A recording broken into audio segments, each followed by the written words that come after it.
सभी भक्तों को राधे राधे। जय श्री कृष्णा। ओम नमः शिवाय। भक्तों, आज हम महाशिवरात्रि की व्रत की कथा का श्रवण करेंगे। पूर्व काल में चित्रभानु नामक एक शिकारी था। जानवरों की हत्या करके वह अपने परिवार को पालता था। वह एक साहूकार का कर्जदार था, लेकिन उसका ऋण समय पर न चुका सका। क्रोधित साहूकार ने शिकारी को शिव मठ में बंदी बना लिया। संयोग से उस दिन शिवरात्रि थी। शिकारी ध्यान मग्न होकर शिव संबंधी धार्मिक बातें सुनता रहा। चतुर्दशी को उसने शिवरात्रि व्रत की कथा भी सुनी। शाम होते ही साहूकार ने उसे अपने पास बुलाया और ऋण चुकाने के विषय में बात की। शिकारी अगले दिन सारा ऋण लौटा देने का वचन देकर बंधन से छूट गया। अपनी दिनचर्या की भांति वह जंगल में शिकार के लिए निकला, लेकिन दिन भर बंदी गृह में रहने के कारण भूख प्यास से व्याकुल था। शिकार खोजता हुआ वह बहुत दूर निकल गया। जब अंधकार हो गया तो उसने विचार किया कि रात जंगल में ही बितानी पड़ेगी। वह वन एक तालाब के किनारे एक बेल के पेड़ पर चढ़कर रात बीतने का इंतजार करने लगा। बिल्व वृक्ष के नीचे शिवलिंग था, जो बिल्व पत्रों से ढका हुआ था। शिकारी को उसको पता न चला। पड़ाव बनाते समय उसने जो टहनियाँ तोड़ी वे संयोग से शिवलिंग पर गिरती चली गई, और इस प्रकार दिन भर भूखे प्यासे शिकारी का व्रत भी हो गया और शिवलिंग पर बिल्व पत्र भी चढ़ गए। एक पहर रात्रि बीत जाने पर एक गर्मनी हिरनी तालाब पर पानी पीने पहुंची। शिकारी ने धनुष पर तीर चढ़ाकर जो ही प्रत्यंचा खींची, हिरनी बोली, मैं गर्भिणी हूँ, शीघ्र ही प्रसव करूँगी। तुम एक साथ दो जीवों की हत्या करोगे, जो ठीक नहीं है। मैं बच्चे को जन्म देकर शीघ्र ही तुम्हारे समक्ष प्रस्तुत हो जाऊंगी, तब मार लेना। शिकारी ने प्रत्यंचा ढीली कर दी और हिरनी जंगली झाड़ियों में लुप्त हो गई। प्रत्यंचा चढ़ने तथा शिकारी तथा ढीली करने के वक्त कुछ बिल्व पत्र अनायास ही टूटकर शिवलिंग पर गिर गए। इस प्रकार उसने अनजाने में ही प्रथम पहर का पूजन भी संपन्न हो गया। कुछ ही देर बाद एक और हिरनी उधर से निकली। शिकारी की प्रसन्नता का ठिकाना न रहा। समीप आने पर उसने धनुष पर बाण चढ़ाया।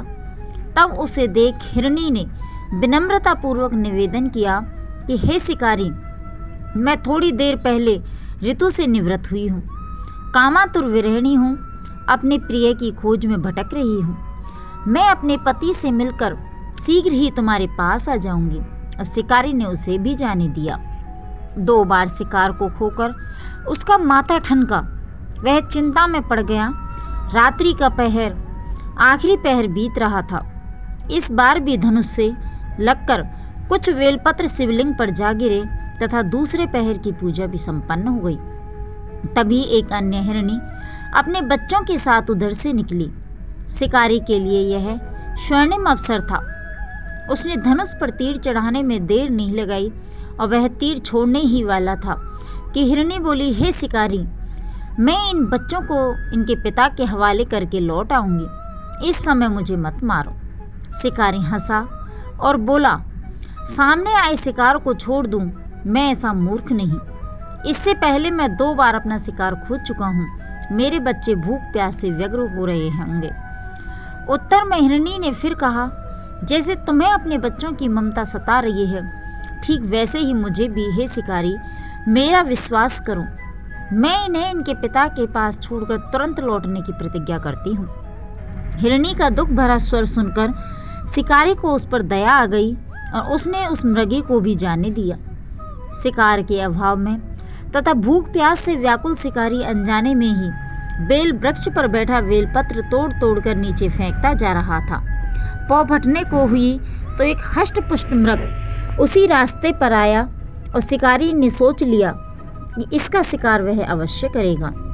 शिकारी की तनी प्रत्यंचा देखकर मृग विनीत स्वर में बोला, हे शिकारी, यदि तुमने मुझसे पूर्व आने वाली 3 मृगियों तथा छोटे छोटे बच्चों को मार डाला है तो मुझे भी मारने में विलंब न करो।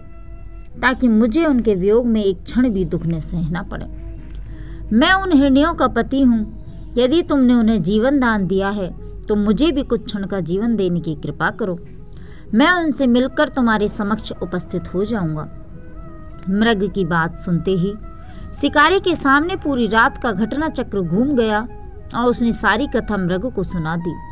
तब मृग ने कहा, मेरी तीनों पत्नियां जिस प्रकार प्रतिज्ञाबद्ध होकर गई हैं, मेरी मृत्यु से अपने धर्म का पालन नहीं कर पाएंगी।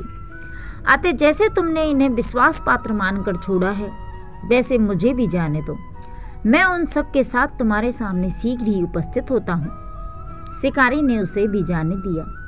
इस प्रकार प्रातः हो गई और उपवास, रात्रि जागरण तथा शिवलिंग पर बेलपत्र चढ़ने से अनजाने में ही पर शिवरात्रि की पूजा पूर्ण हो गई। पर अनजाने में ही की हुई पूजन का परिणाम उसे तत्काल मिला। शिकारी का हिंसक हृदय निर्मल हो गया और उसमें भगवत शक्ति का वास हो गया। थोड़ी ही देर बाद वह मृग से परिवार शिकारी के समक्ष उपस्थित हो गया ताकि वह उनका शिकार कर सके। किंतु जंगली पशुओं की ऐसी सत्यता, सात्विकता और सामूहिक प्रेम भावना देखकर शिकारी को बड़ी ग्लानि हुई। उसने मृग परिवार को जीवन दान दे दिया। अनजाने में शिवरात्रि के व्रत का पालन करने पर भी शिकारी को मोक्ष की प्राप्ति हुई। जब मृत्यु काल में यमदूत उसके जीव को ले जाने आए तो शिवगणों ने उन्हें वापस भेज दिया तथा शिकारी को शिवलोक ले गए।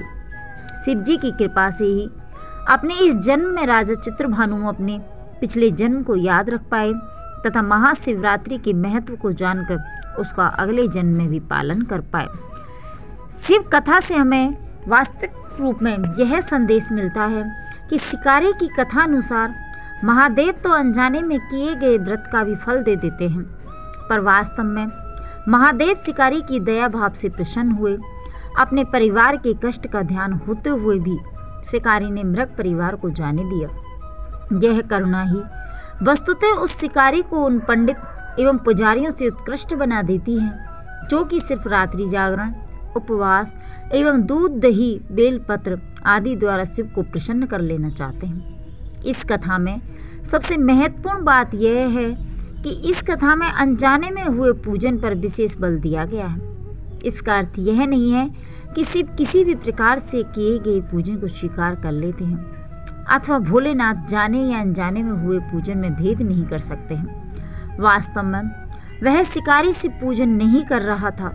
उसका अर्थ यह भी हुआ कि वह किसी तरह की किसी फल की कामना भी नहीं कर रहा था। उसने मृग परिवार को समय एवं जीवन दान दोनों दिया जो कि शिव पूजन के समान है। शिव का अर्थ ही कल्याण होता है।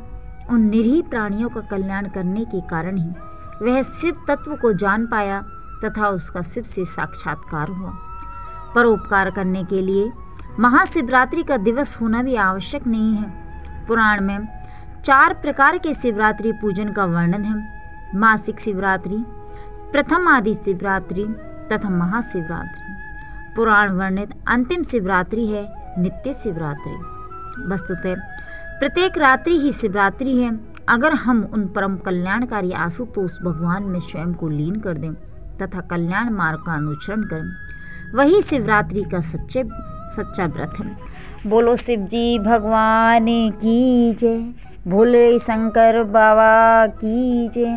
भक्तों, यदि आपको हमारी कथा अच्छी लगी तो लाइक करें, कमेंट करें और चैनल को सब्सक्राइब करें, जिससे आगे आने वाली हर कथा और कहानी आपको समय समय पर मिलती रहे।